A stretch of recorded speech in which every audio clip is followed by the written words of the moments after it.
학교 때 CCC에서 훈련을 받았는데 CCC가 이제 제자를 삼는 방법을 보면요, 우선 이제 학교에서 전도를 나갑니다. 막 사형리 가지고 전도를 해요. 전도를 하면은 저 다닐 때까지만 해도 100명을 전하면 1명 영접하기가 힘들었어요. 그런데 그 전에는 훨씬 더 많은 사람들이 영접을 했어요. 그러면 예수님을 이제 영접을 하면은 그 사람을 데리고 가서 1대1로 기초 양육부터 합니다. 쉬운 것부터 해가지고 계속 이렇게 성경 공부도 하고 데리고 다니면서 막 여러 가지 훈련을 시켜요. 그게 1대1 훈련이고, 이거는 순장과 순원의 관계입니다. 그리고 요 순장이 다른 또 순원들이 있을 거 아니에요. 그러면 요 다른 순원들을 데리고 같이 이렇게 소그룹 모임도 합니다. 그리고 이제 더 큰 그룹은 학교별로 전체가 모이기도 하고요. 더 큰 그룹은 이제 지구라 그래요. 서울의 중앙지구, 북지구, 남지구, 서지구 뭐 이런 게 있어요. 그럼 지구별로 모이는 또 더 큰 중그룹이 있어요. 그 다음에 완전히 큰 그룹은 이제 전체가 모여요. 전체가 이제 뭐 여름 수련회 때 대한민국에 있는 CCC가 있는 모든 대학은 다 이제 한 장소에 모여서 수련회를 하고요. 수련회를 하고 나서 이제 금요일인가 되면은 목요일인가요? 금요일인가 되면은 이제 수련회를 월요일부터 금요일까지 해요. 금요일인가 되면은 이제 무전 여행을 합니다. 이제 그룹을 지어져 가지고 거지순이라 그래 가지고 무전 전도 여행을 해요. 이렇게 이제 지구별로 한 지역을 떼 가지고 줍니다. 이게 서울 중앙지구는 저기 충남의 어느 군에 딱 떨어뜨려져요. 그러면 거기서 무전 여행을 하면서 전도를 하는 거예요. 이런 식으로 이제 그 제자화를 하거든요. 제자 훈련을 시켜요. 근데 이렇게 하는 것들이 예수님이 제자를 삼으신 것과 비슷한 모습들이 있어요. 그렇지만 물론 예수님은 제자를 부르실 때 신적 권위로 부르십니다. 그래서 예수님이 부르시면 아무도 잃어버리지 않으세요. 제자가 됩니다. 근데 사람들은 많이 전도하고 또 믿은 것 같았는데, 제자 훈련을 시켰는데 이 사람이 다시 세상으로 돌아가기도 하고 많은 실패를 겪어요. 근데 오늘 본문은 예수님이 첫 제자들을 부르시는 장면을 간결하게 묘사하고 있습니다. 예수님이 갈릴리 해변을 지나가시다가 바다에서 그물을 던지고 또 그물을 깁는 이 어부들을 보시고 그들을 부르시니 그들은 그물과 아버지를 버려두고 곧바로 예수님을 따랐다는 게 내용의 전부입니다. 다른 복음서들에 비해서 너무 간략하게 뭔가 빠진 거 아닌가 하는 정도로 이렇게 해놓았기 때문에 이거 너무 간략한 거 아닌가 이런 생각이 들 수도 있어요. 요한복음 1장에 보시면은 첫 제자들이 예수님을 따르게 된 경위가 설명되어 있습니다. 세례 요한이 자신의 두 제자에게 예수님이 하나님의 어린 양이라고 귀띔을 해줘요. 그래서 그 두 제자는 세례 요한을 떠나서 예수님과 하루를 보냅니다. 그리고 나서 그 두 제자 중 하나인 안드레가 자기 형 시몬에게 가서 내가 메시아를 만났다고 소개를 하는 거예요. 그리고 예수님이 시몬을 부르시기 전에 이런 배경이 있었다는 것을 마가는 전혀 설명하지 않고 있잖아요. 그리고 누가복음 5장에 보시면 시몬을 부르시기 전에 놀라운 기적을 예수님이 베풀어 주시죠. 예수님은 밤새 그물을 던졌지만 한 마리도 잡지 못한 시몬과 그의 동료들을 찾아오십니다. 시몬의 배에 올라가서 무리를 가르치시죠. 그러시고는 시몬에게 깊은 곳에 그물을 던지라고 명령을 하십니다. 그때 시몬이 순종해서 그물을 던지니까 고기가 너무 많이 잡혀가지고 그물이 찢어지게 되었죠. 이렇게 해서 시몬이 예수님의 예수님의 앞에 무릎을 꿇고 주여 나는 죄인으로소이다 나를 떠나소서 이렇게 고백을 하니까 예수님이 시몬을 부르십니다. 그리고 나서 시몬이 예수님을 따르게 되죠. 시몬과 함께 갈릴리 호수에서 고기잡이를 하던 야고보와 요한도 그렇게 예수님을 따르게 됩니다. 자, 이렇게 요한복음이나 누가복음에 비하면 마가복음의 내용은 너무 부족한 것 같아요. 그러니 요한복음이나 누가복음으로 넘어가서 이 마가복음의 내용을 해석하고 싶은 충동이 일어나는 거예요. 하지만 그렇게 마가복음을 해석하면요, 마가복음의 독특한 빛깔이 바래지게 됩니다. 마가복음에는 마가복음의 강조점이 있어요. 마가복음에는 이 어부들이 그들의 생업과 가족을 버려두고 예수님을 따를 것이라 기대하게 만드는 이유가 전혀 기록되어 있지 않습니다. 심지어 이 어부들이 예수님의 설교를 들었을 것이라는 암시조차 주지 않아요. 제자들을 부르실 때 설명이 너무 부족하다는 이 특징은 나중에 세리 레위를 부르실 때도 똑같이 반복됩니다. 레위가 예수님을 따르는 것은 더욱 충격적으로 다가오는데요. 왜 그러냐면 이 세리는요, 한번 자기 직장을 버리면 다시 돌아가기가 거의 불가능해요. 그렇지만 어부는 언제든 돌아갈 수 있죠. 그래서 레위가 왜 예수님을 따르게 되었는지 마가가 전혀 설명하지 않는 이 특징이 다시 한번 반복되는 겁니다. 마가는 왜 이렇게 간결하게 설명하고 끝냈을까요? 마가가 강조하고 싶은 게 뭘까요? 먼저 예수님이 자신의 제자 그룹을 형성하는 모습을 보면 힌트가 있습니다.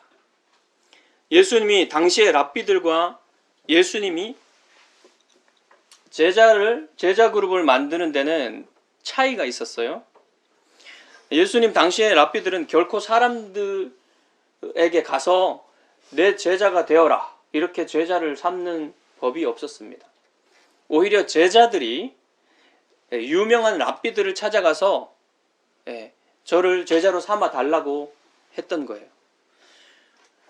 자신에게 율법을 가장 잘 가르칠 수 있는 사람들이 랍비가 누구인지 찾아보고 그 사람을 찾아갔다는 겁니다. 바울도 그 당시 유명했던 존경받던 랍비 가말리엘을 찾아가서 저를 좀 제자로 삼아 달라고 했겠죠. 사실 랍비 자신을 따르는 것보다는 율법을 잘 배워서 율법이 가르치는 대로 살아라 이렇게 가르칩니다.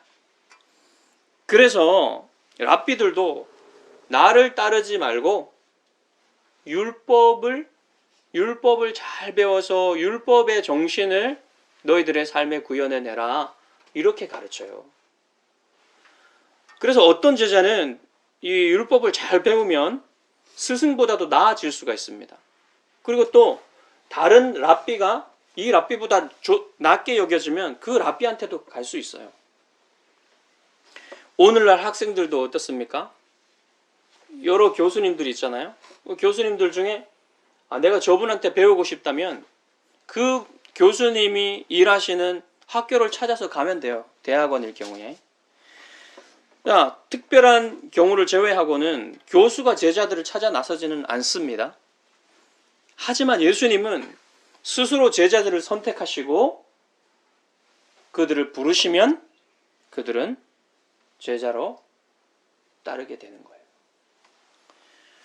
마가는 예수님의 부르심이 그 시대에 존경받는 랍비들과는 분명히 다르며 구약 성경에서 하나님이 사람들을 부르시는 것과 예수님이 제자들을 부르시는 것이 비슷하다는 것을 보여주고자 했어요. 창세기 12장에 보면 하나님이 아브라함을 부르실 때 명령과 함께 약속을 주십니다. 그리고 어떤 설명도 없이 아브라함이 여호와의 말씀을 따라갔다고 하고 있어요. 창세기 12장 1절 보시면 여호와께서 아브라함에게 이르시되 너는 너의 고향과 친척과 아버지의 집을 떠나 내가 내게 보여줄 땅으로 가라. 내가 너로 큰 민족을 이루고 내게 복을 주어 내 이름을 창대하게 하리니 너는 복이 될지라. 너를 축복하는 자에게는 내가 복을 내리고 너를 저주하는 자에게는 내가 저주하리니 땅의 모든 족속이 너로 말미암아 복을 얻을 것이라 하신지라.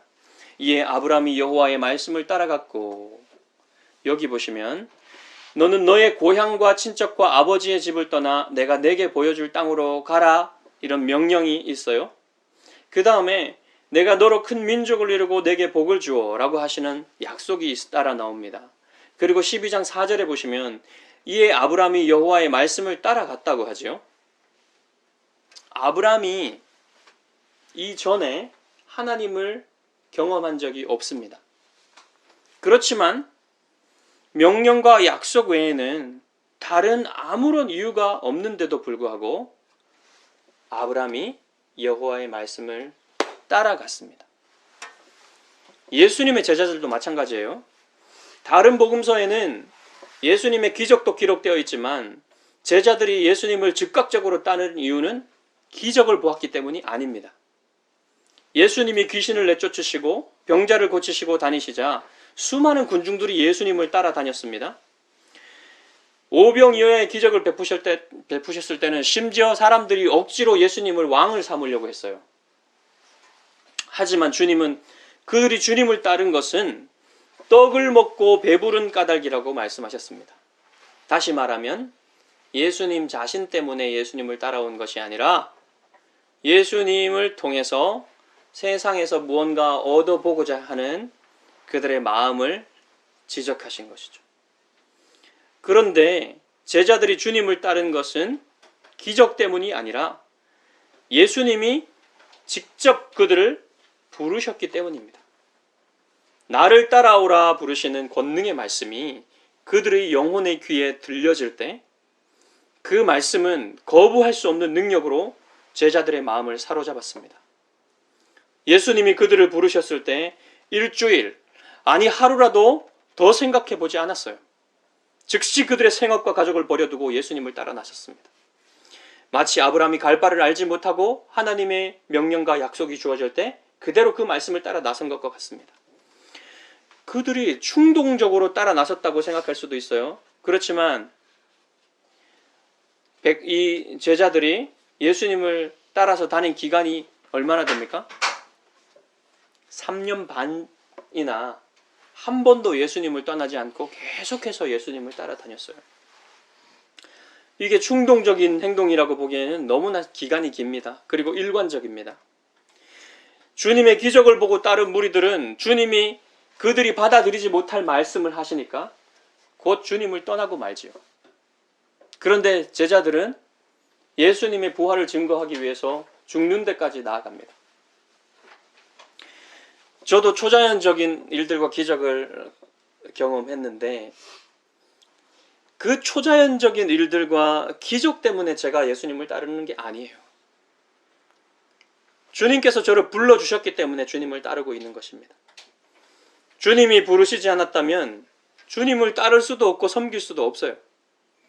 주의 말씀 안에서 주님의 아름다우심과 주님의 영광을 보기 때문에 그 영광 때문에 그 아름다움이 기쁘기 때문에 제가 주님을 따르는 겁니다.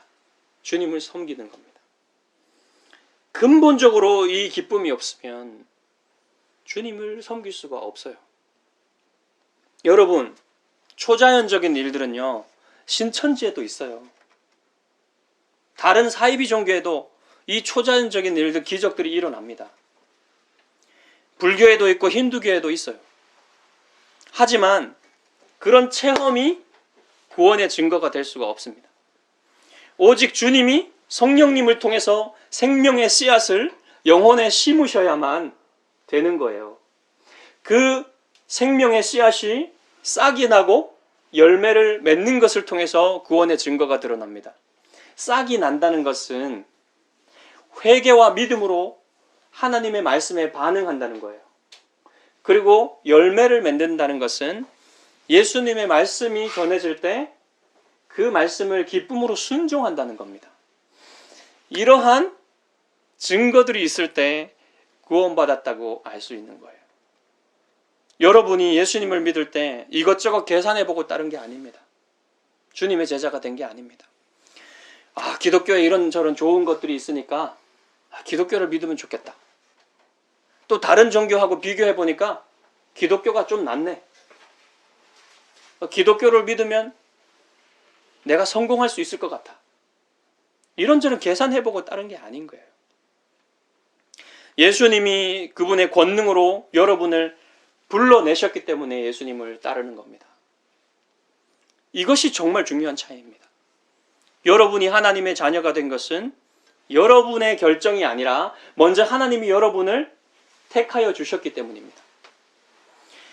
하나님이 여러분을 택하시고 어둠의 나라에서 빛의 나라로 옮겨주셨기 때문에 여러분이 불러주셨기 때문에 여러분이 그 부름에 응답할 수 있었던 거예요.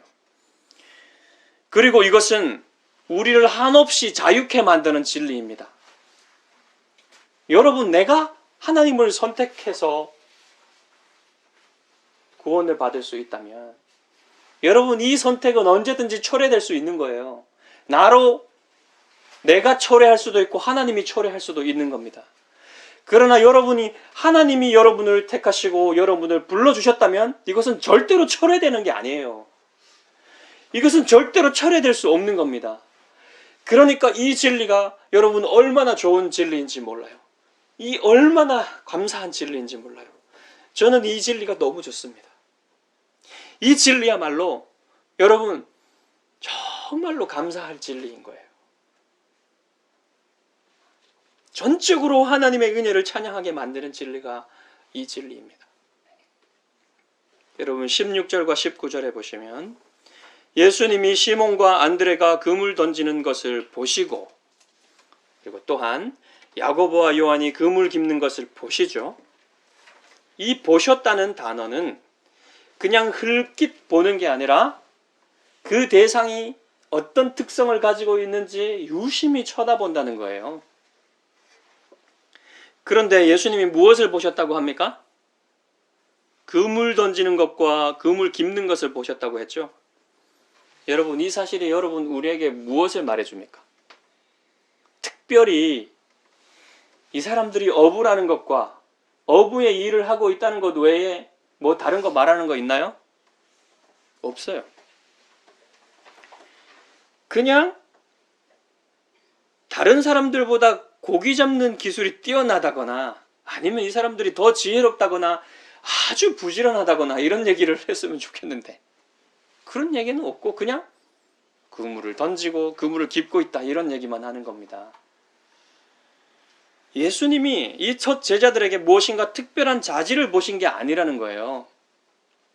그냥 그들은 평범한 어부였다라는 사실을 그냥 전달하고 있는 거예요. 그렇지만 그들을 불러주신 분이 특별하다라는 사실을 얘기하고 있어요. 예수님이 사람을 불러서 제자를 삼으시면 그는 특별한 사람이 됩니다.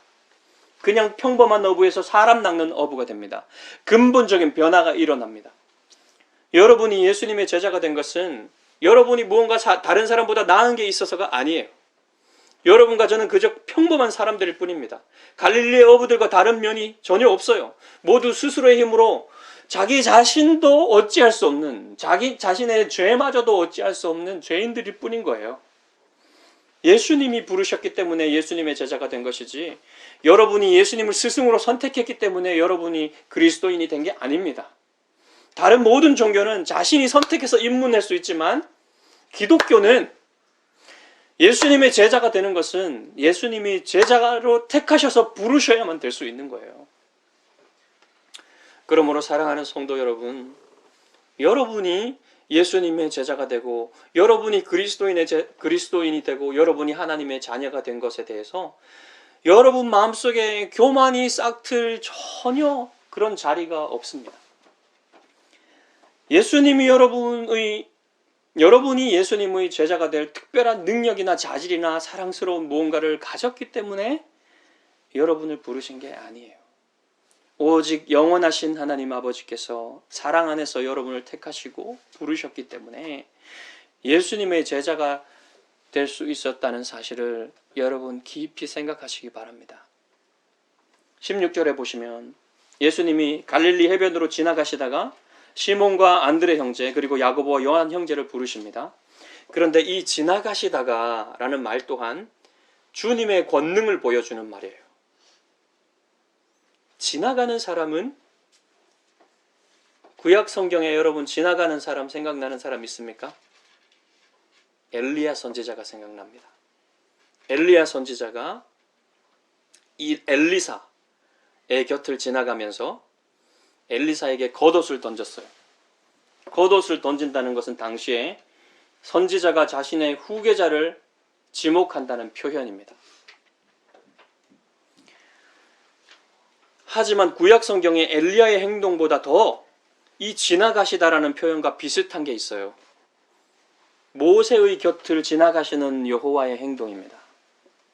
출애굽기 33장에 보시면 모세는 여호와 하나님께 주의 영광을 보여달라고 간청하죠. 그때 하나님이 이 모세의 기도의 응답으로 모세의 앞을 지나가십니다.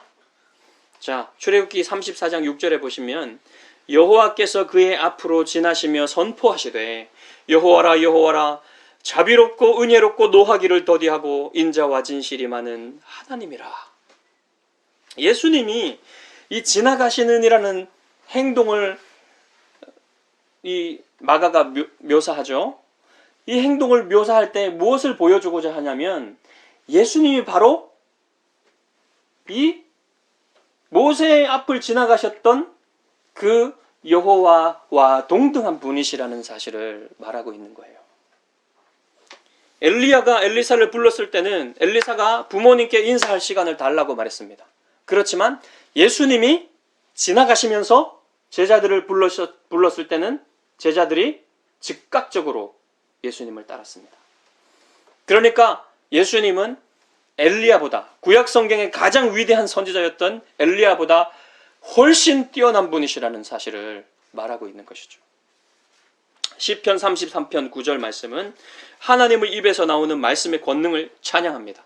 그가 말씀하심에 이루어졌으며 명령하심에 견고히 섰도다. 하나님이 말씀하시면 반드시 이루어집니다. 하나님이 명령하시면 결코 하나님의 뜻과 반대되는 결과가 일어날 수가 없어요. 오늘 본문은 예수님이 하나님과 같은 권능으로 말씀하고 계시다는 사실을 말하고 있는 거예요. 나를 따라오라는 주님의 명령에 제자들은 어떤 망설임도 없이 바로 즉각적으로 예수님께 철저하게 순종했습니다. 예수님이 뜻하시고 말씀하시면 순종하지 않을 것이 아무것도 없습니다. 예수께서 잠잠하고 그 사람에게서 나오라고 하시면 귀신이 그 사람에게서 떠납니다. 예수님이 나병 환자를 향하여 깨끗해지라고 말씀하시면 병이 떠나고 깨끗해집니다. 바람과 바다를 향하여 잠잠하라고 명하시면 미친 것 같이 휘몰아치던 바람과 바다도 예수님께 순종합니다. 달리다금 소녀야 일어나라고 명령하시면 소녀가 일어나서 걸어 다닙니다. 에바다 열리라고 말씀하시면 귀먹은 사람의 귀가 치유되어 들리게 됩니다. 이제부터 영원토록 사람이 내게서 열매를 얻지 못하리라고 무화과 나무에게 저주하시면 그 무화과가 금방 말라서 뿌리부터 말라서 이제는 열매를 맺을 수 없는 나무가 되어버리는 것이죠. 십자가에 달리신 이스라엘의 왕께서 크게 소리 지르사 성전의 휘장이 위로부터 아래로 갈라졌습니다. 바울 사도는 빌립보서 3장 21절에서 만물을 복종시키는 주님의 권능을 이렇게 찬양합니다. 그는 만물을 자기에게 복종하게 하실 수 있는 자의 역사로 우리의 낮은 몸을 자기 영광의 몸의 형체와 같이 변하게 하시리라. 나를 따라오라는 주님의 명령에 제자들이 모든 것을 버려두고 즉각적으로 순종한 이유는 다른 것이 아니라 이 권능의 말씀 때문이었습니다. 사랑하는 성도 여러분, 예수님의 말씀에는 여러분의 삶을 근본적으로 변화시키는 능력이 있어요. 예수님의 말씀은 여러분의 삶을 하나님의 뜻대로 변화시킵니다. 하나님의 뜻은 여러분을 영광스럽게 만드는 것, 여러분을 거룩하게 만드는 것, 여러분을 하나님을 닮은 사람으로 만드는 것이 하나님의 뜻이에요. 여러분은 예수님이 여러분의 구원을 위해 십자가를 지셨다는 사실을 믿습니다. 그리고 예수님은 여러분을 위해 죽기 위해 이 세상에 오셨다는 사실을 믿습니다. 여러분, 그 사실을 깊이 묵상하십시오. 그분의 선한 뜻과 그분의 사랑이 여러분을 향하여 영원히 있다는 사실을 여러분 깊이 묵상하시고 생각하시기 바랍니다. 여러분, 그 사실을 믿을 때에 여러분이 여러분의 삶을 예수님께 온전히 맡겨드릴 수 있는 겁니다. 여러분, 예수님은 절대로 약한 분이 아니에요. 예수님은 힘 있는 천사들을 자기 마음대로 부르실 수 있는 분이십니다. 예수님은 없는 것을 있는 것으로 부르시는 분이에요. 예수님의 명령이면 죽은 자도 살아납니다. 하지만 더욱 놀라운 게 있어요. 그것은 이렇게 놀라운 능력을 가지신 분이 여러분을 위해 가장 약해지셨다는 겁니다. 유다 지파의 사자이신 그분은 도살장으로 끌려가는 순한 어린 양처럼 십자가를 향하여 가셨습니다. 여러분을 위해 수치를 당하시고 여러분을 위해 가장 낮아지셨어요. 예수님은 하나님의 아들이십니다. 하나님의 아들이신 예수님은 왕의 권능을 나타내셨죠. 그러나 오늘 본문에 보듯이 첫 제자들을 부르실 때 예수님이 주목받지 않는 모습으로 조용히 이 제자들을 부르시는 모습을 보십시오. 주님은 평범한 어부들을 부르셨어요. 주님은 떠들썩하게 주님의 일을 시작하시지 않았습니다. 우리는 이렇게 일을 하실 때 예수님이 자신을 감추시는 모습을 보고서도 예수님이 얼마나 영광스러운 분이신지를 감지할 수 있어야 돼요. 우주적인 하나님 나라와 교회를 세우시는 주님의 왕의 위엄은 떠들썩하고 뭔가 있는 것 같이 하지만 텅 빈 정치가들과는 전혀 다릅니다. 인간의 모든 것을 알고 계시며 인간 존재의 가장 근원적인 것을 선하게 변화시킴으로써 세상을 통치하시는 진짜 왕의 일하심을 여러분 볼 수 있기를 바랍니다. 주님의 제자들인 교회의 일도 세상에 떠들썩하게 알릴 필요가 없습니다. 떠들썩하게 다니시고 일하시지 않아도 예수님은 세상에 드러날 수밖에 없지요. 말하지 말라고 해도 예수님의 일들은 드러나게 마련이었습니다. 여러분, 교회도 마찬가지입니다. 교회의 일을 떠들썩하게 알리지 않아도 세상은 교회를 볼 수밖에 없어요. 세상과 교회는 다릅니다. 교회는 예수님을 따르지만 세상은 마귀를 따릅니다. 교회는 예수님을 닮지만 세상은 마귀를 닮습니다. 교회는 겸손과 사랑과 믿음과 소망으로 섬기지만 세상은 교만과 미움과 불신과 절망으로 치닫습니다. 교회는 세상에서 구별된 사람들의 공동체입니다. 교회는 사람들을 의지하지 않습니다. 교회는 오직 예수 그리스도를 의지합니다. 교회는 위대한 사람들을 찬양하지 않습니다. 교회는 위대하신 예수 그리스도 안에서 성삼위 하나님을 찬양합니다. 교회가 거룩하고 영광스러운 것은 오직 교회를 부르시고 교회를 세우시는 예수 그리스도의 영광 때문입니다. 여러분은 예수 그리스도께서 머리 되시는 몸된 교회의 지체들입니다. 여러분이 사회에서 어떤 지위와 처지 가운데 있든지 상관없습니다. 여러분을 불러주신 예수님은 평범한 어부들을 불러서 가장 중요한 일을 맡기신 분이십니다. 예수님은 그들을 사람 낚는 어부로 부르셔서 그들이 무지하고 약하고 실패할지라도 가르치시고 훈련시키시며 일으키셔서 거룩한 하나님의 사람들이 되게 하셨습니다. 위대하신 권능자 예수 그리스도를 따르는 삶은 결코 실패와 절망으로 끝나지 않습니다. 반드시 거룩하며 영광스러운 삶으로 마치며 더욱 영광스러운 영원한 영광을 여러분에게 주시겠다고 약속하셨습니다.